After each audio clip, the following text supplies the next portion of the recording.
Let's bring in now White House correspondent for Politico and co-author of The Playbook, Eugene Daniels. Eugene, how has the Biden campaign been handling all of this?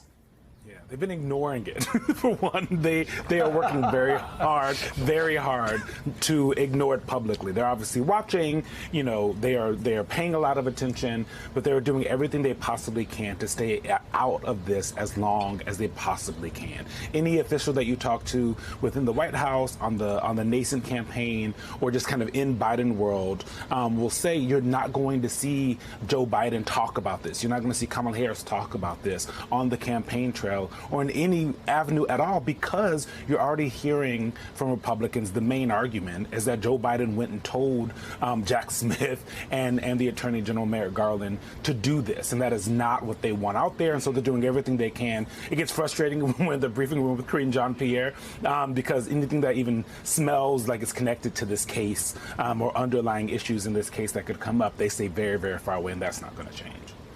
Eugene, is it a strategy by avoiding it, not giving it oxygen, but wouldn't it also be necessary politically to get other surrogates that will take this on and knock some of this stuff down? Because without any response in the vacuum, the only thing a lot of the public is hearing is what is coming from the Trump and the right-wing side. So is there, to your knowledge, a strategy of having surrogates that are maybe a step or two removed from the White House, but that will start knocking some of this down?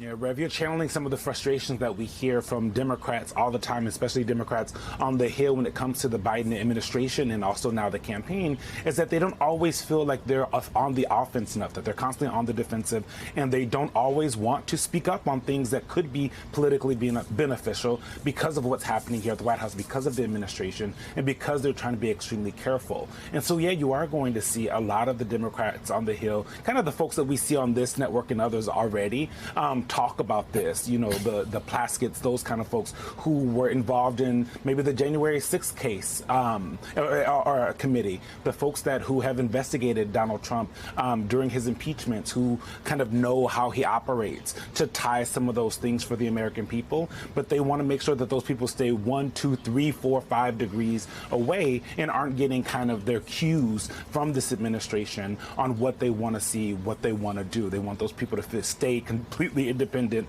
of whatever conversation that's happening here at the White House.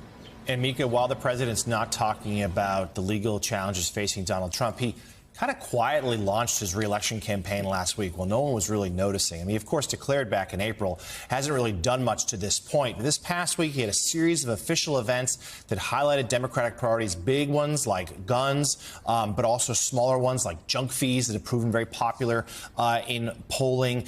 He is starting today, heading out to California on a real fundraising blitz. They've got to start raising some money here for what will be an extraordinarily expensive re-election campaign. And over the weekend was in Philadelphia, of course, the biggest city and the biggest battleground state on the map, talking to union workers. That's sort of his primary constituency. He's tailored so much of his message about the economy and those for a while. But they're laying the groundwork, Mika. All right, Morning Joe senior contributor Eugene Daniels, thank you very much. And